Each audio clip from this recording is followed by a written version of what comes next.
Bonjour à toutes et tous et bienvenue dans ce nouveau numéro de Don't Lie with Delay. Mon invité d'aujourd'hui est un véritable bout en train, comédien de talent et personnalité atypique. Il nous a fait le plaisir d'être avec nous aujourd'hui. Et cet invité, c'est Édouard Montout. Allez, c'est parti. Flashback sur Édouard Montout. Bonjour Édouard, comment ça va? Écoute, ça va pas mal. Ok. Alors avant de commencer l'interview, nous avons un rituel dans l'émission qui est celui de boire ce sérum de vérité afin que tu dises toute la vérité, rien que la vérité. Oh bah dis donc. Ah toi tu veux vraiment dire la vérité hein. Ouais, j'ai rien à cacher. C'est bon, tu es prêt? Alors Édouard, tu es un acteur français d'origine guyanaise. Peux-tu nous parler un tout petit peu de ton enfance? Non. Ok. Un tout petit peu non, je risque d'être un peu plus long, puis je crois que j'en suis pas sorti de mon enfance. Hein. Que dire? Je crois que j'ai eu l'enfance de tout le monde, hein. C'est après que je me suis décidé de prendre un chemin différent, mais oui, j'ai fait un petit peu d'école, un petit peu d'études. Ma mère voulait que je fasse de la musique, mais je me suis arrêté quand j'ai pris conscience qu'au solfège, une blanche égalée de noir, ça me plaisait pas. Voilà. Tu disais il y a quelque temps que tu aurais pu mal tourner, pourquoi? Je crois que c'est un petit peu ce que disent tous les comédiens. Que être comédien, c'est ne pas savoir faire grand-chose d'autre.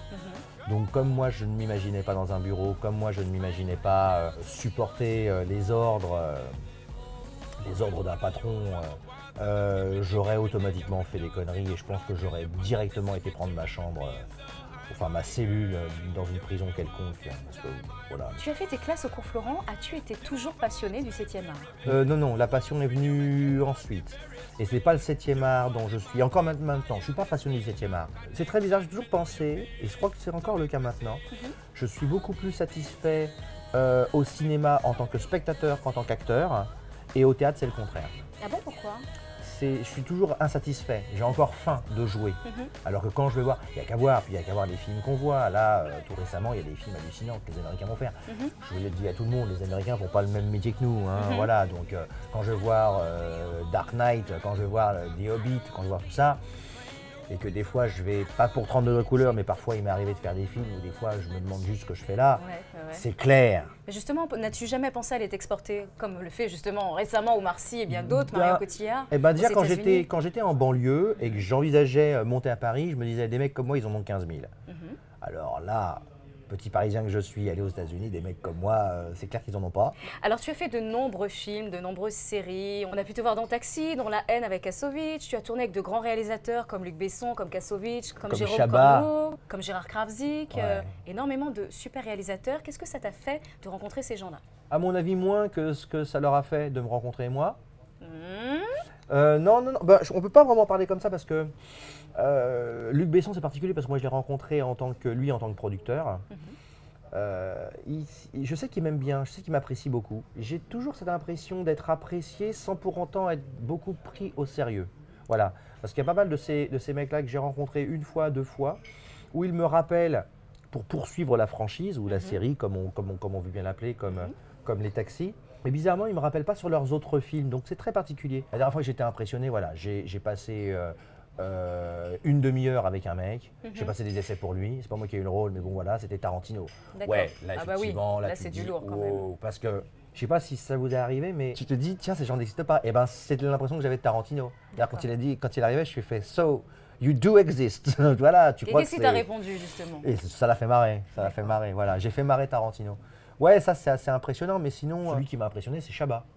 C'est Chabat. Avec Astérix? Ouais, et même avant qu'il commence, Chabat, il part avec un film, avec un immense budget, je me rappelle plus combien c'était. Il sait qu'il doit gérer Depardieu et Clavier. C'est pas toujours facile à gérer parce que les mecs, même si les deux mecs s'entendent, les deux mecs sont quand même deux forts caractères et personnalités. Et de l'autre côté, tu as Jamel Debbouze qui lui aussi est une forte personnalité. Comment est-ce que tu vas gérer les trois? Est-ce que tu es persuadé que les trois vont s'entendre? Est-ce que tu sais quelque part d'entrée de jeu, est-ce que tu sais pas quelque part d'entrée de jeu qu'ils vont pas s'entendre? Ouais, et pourquoi pas? Parce que trop d'ego, des mondes différents. Jusqu'à preuve du contraire, je suis pas sûr que Jamel soit devenu le meilleur ami de Clavier. Mais bon, peut-être. Et je lui ai demandé à Chabat, il me fait hop, ça va aller, tranquille. Donc c'est un mec qui est zen, là, En fait, le mec est même pas zen. Tu as juste envie de lui dire, hey, tu sais que tu fais un long métrage de je sais pas combien de millions. Et tu as l'impression juste qu'il part pour faire un court métrage. Je voudrais que tu t'occupes d'une petite affaire pour moi. Pas de problème, patron. Je dois tuer qui? Non, personne, on va tuer personne. Voilà 2 Imhotep. On va arrêter la construction du palais. Ils attendent des pierres qui doivent arriver du sud, par le Nil. Débrouille-toi pour que ces pierres n'arrivent jamais au chantier. Pas de pierre, pas de construction. Pas de construction, pas de palais. Pas de palais. Pas de palais. Alors tu allies aussi bien le registre comique, on t'a souvent vu dans des rôles comiques, mais aussi le dramatique avec le film Femme fatale et Dédale. Le grand public me connaît plus dans la comédie et effectivement dans la vie, je dois être plus déliré qu'intérieur et crispé. Mais des séries télé aussi avec Navarro, avec Jamais 203, avec Les Toqués sur TF1. Ouais, Les Toqués sur TF1, là tout récemment, 2 autres séries. D'ailleurs, dans ce magnifique lieu, j'ai tourné il n'y a pas longtemps, il y a quelques mois ici. La série s'appelle La Croisière pour TF1. Tu as joué de nombreuses fois avec Xavier Duringer. Alors c'est quoi, c'est un coup de foudre artistique que vous avez eu pour qui te rappelle à chaque fois? Je crois qu'au théâtre, on peut dire qu'il y a ma façon de jouer avant Xavier Duringer et ma façon de jouer après Duringer. Oh ouais, Quelle est la différence? La différence, c'est que j'étais vraiment beaucoup un peu dans le classique, un peu Molière, Shakespeare, tout ça, et lui m'a appris un peu à... Un côté plus contemporain? Plus contemporain. Et d'ailleurs, je viens de le quitter, Xavier, puisqu'on a joué, je suis très série ces temps-ci. Juste après La Croisière, là tout récemment, je viens de terminer un 6x52 minutes pour France Télévisions qui s'appelle La Source. Et là, on est effectivement dans le thriller, puisque je suis le chef d'une cellule de la DCRI. Oula, ça c'est très sérieux ça. Ça c'est très sérieux. Ça va faire bizarre de te voir là-dedans. Ouais, moi aussi ça m'a fait bizarre. Le costume cravate peut-être. Moi ce que j'aime, c'est prendre le temps d'hésiter. Et si une banque me donnait plus de temps pour me décider sur mon crédit, hein? Ça changerait. Pour un crédit chez LCL, vous avez le droit de changer d'avis pendant 30 jours. Plus de 2 fois le délai légal.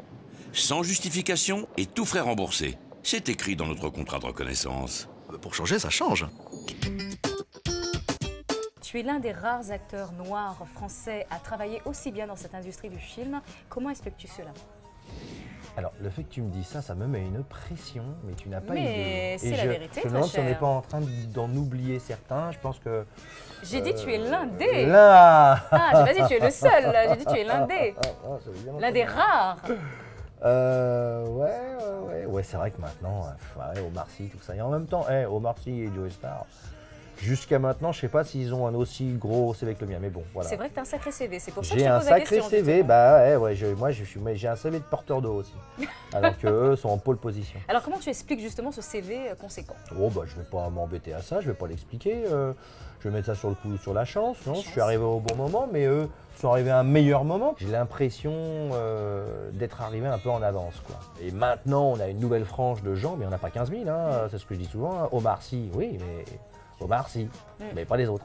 Voilà, c'est encore très difficile en France. C'est compliqué. Donc, justement, si tu avais un conseil à donner à ces jeunes qui ont envie de se lancer dans le cinéma, quel conseil tu pourrais leur apporter? Laissez tomber. Oh. Non, il n'y a pas de conseil à donner parce que je me sens pas légitime à donner un conseil. D'autant qu'en plus, le monde bouge. On est quand même dans un métier, dans une industrie, et je parle pas que du cinéma, parce qu'il ne faut pas seulement fermer ça au 7e art, qui n'en est plus un de toute façon, mais la télévision, qui permet pas mal de choses en plus maintenant, avec l'émergence de bonnes séries qui ont pris modèle sur les séries américaines. On peut maintenant travailler un personnage en longueur, en profondeur. Et au théâtre, moi je vous dis, faites du théâtre les gars, faites le plus de théâtre possible, et pas spécialement du classique, parce que ça vous donne une technicité, et puis ça fait passer le temps, ça fait avoir vos heures, et puis là au moins vous travaillez vraiment, parce qu'on ne travaille plus au cinéma et en télévision. C'est tiens vas-y, hop, attention, action, on répète plus, on fait plus rien. Alors Édouard, pour changer de sujet, tu es un homme de cœur et tu as récemment servi la soupe populaire aux plus démunis. Est-ce que c'est quelque chose qui est important pour toi de t'investir pour les gens qui en ont besoin? J'avais fait ça il y a très très longtemps, comment tu sais ça? Je te le dis? Je suis journaliste ou pas? Merde putain. Non mais la vache, c'est tellement frais. J'avais fait ça il y a très très longtemps, on faisait ça dehors. Ça s'appelait la soupe populaire d'ailleurs. Et là tout récemment j'ai recommencé. En toute honnêteté, de façon très égocentrique et égoïste. Hein. C'est histoire de me sentir quelqu'un de bien, parce que je ne veux pas dire que je gagne la même chose que Depardieu, mais je gagne très très bien ma vie ces temps-ci. Et qu'à un moment donné, c'est vrai qu'il faut redescendre un petit peu. Il faut donner autre chose que ses impôts. faut peut-être essayer de tendre la main, voilà. Et j'ai fait ça lundi, j'ai refait ça j'en viens là justement tout à l'heure. T'as vu comment je suis forte? Et j'y retourne samedi. C'est balèze, hein. Télépathie. C'est balèze parce que c'est tout frais, c'est tout frais, c'est tout frais. Voilà. Alors, Édouard, tu nous as fait mourir de rire dans Ma Première Étoile. Pour le plaisir des téléspectateurs, on regarde un petit extrait tout de suite. Oh, ta biche? Ouais. On part au ski avec les enfants. Au ski? Non, c'est pas vrai. Ah, bien, bien, bien. Bon alors, en fait, l'euro million, c'est vous, quoi. Partez quand, comment? Ben, à Pâques, avec ta caisse. Hein?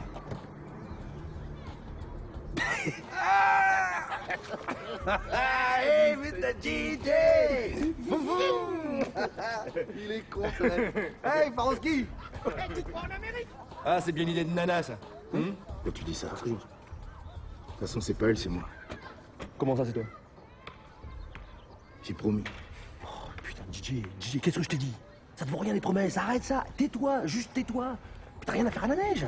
Puis c'est cher là-bas. Comment tu vas faire pour y aller déjà? Avec ta caisse. Bah, déjà, tu restes correct, ok? C'est pas une caisse, ça. C'est même pas une voiture. Oh, s'il te plaît. 300 chevaux, 6 cylindres.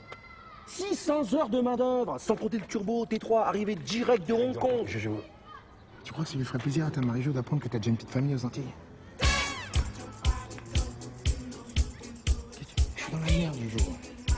T'es mon seul ami. Si j'emmène pas les gamins au ski, Suzy, elle se barre. Et si je les emmène, elle se barre aussi. Ah ben ouais, c'est compliqué. Attends, GG. On vient de voir les extraits de Ma Première Étoile que tu as tourné avec Lucien Jean-Baptiste, qui est un ami à toi d'ailleurs. Exact, hein. oui. C'est quoi ce cliché sur l'antillais qui adore sa voiture et sa voiture, c'est sa première femme? C'est vrai, j'avoue, c'est quelque chose qui n'existe pas.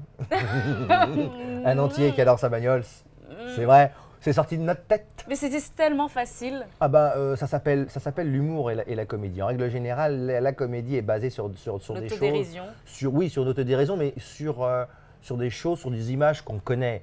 C'est comme les blagues sur les juifs, voilà. Mais c'est vrai que le mec... et c'est pas spécifiquement l'antillais, parce que quand on regarde La Première Étoile... L'antillais ne sait pas skier, le noir ne sait pas skier. Mais dans La Première Étoile, moi je fais pas un antillais. Je fais un mec de banlieue. Oui, mais qui est antillais. Non, qui est noir. Ah non. Ah, dans La Première Étoile, j'ai pas du tout l'accent. C'est dans 30 degrés couleur. Non, j'y arrive à 30 degrés couleur. Ah non, dans dans 30 degrés couleur, j'ai un mauvais accent, mais bon. On voit bien que dans La Première Étoile, alors il faudrait faire un référendum télévisuel. Ah oui. Ah ouais, je fais attention à ma voiture. Ça, c'est purement antillais. C'est purement antillais. Oh bah, j'ai des Tiag. J'ai une combinaison rouge, c'est un antillais du Nevada. Alors justement, dans 30 degrés couleur, alors là c'est olé olé, carnaval, maquillage, talent haut. Comment tu as pu rentrer dans ce personnage-là sans complexe? J'ai assumé les 15 kilos que j'ai dû prendre. C'est énorme, hein? Ça devait être beaucoup plus, je visais les 20.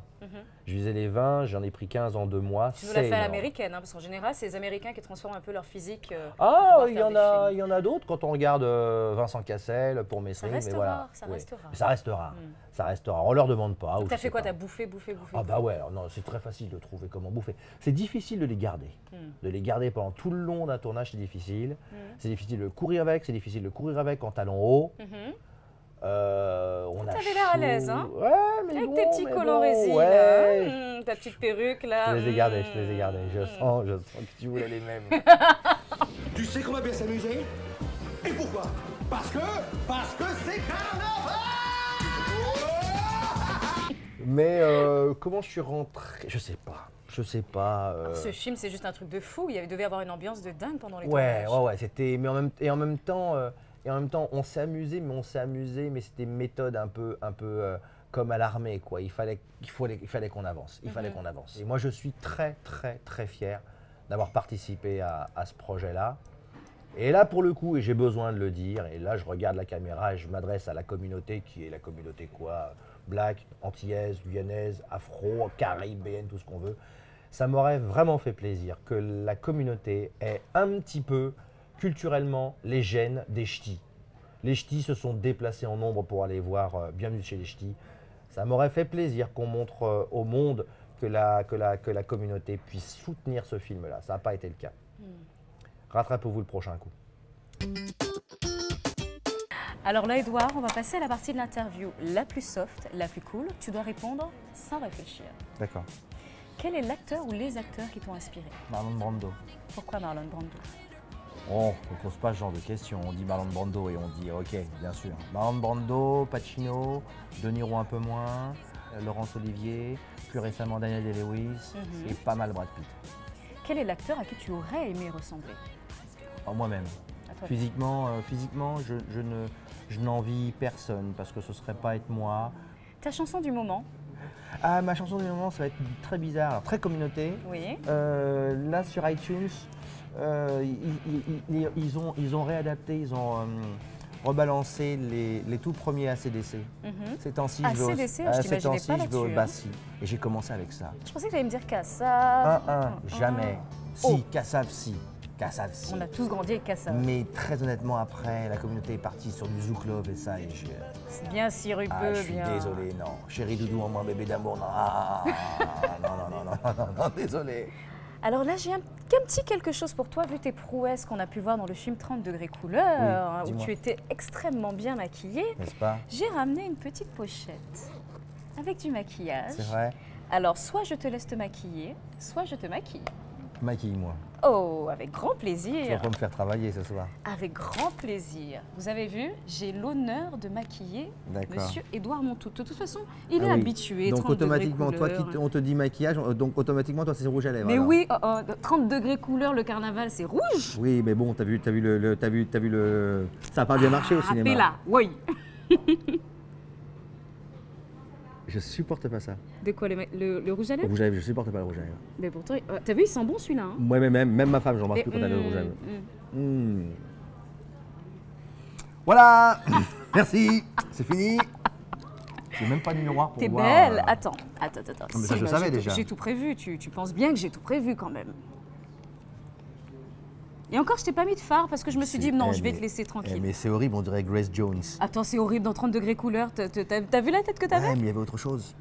Il y avait la perruque. Tellement d'autres trucs. Moi, voilà.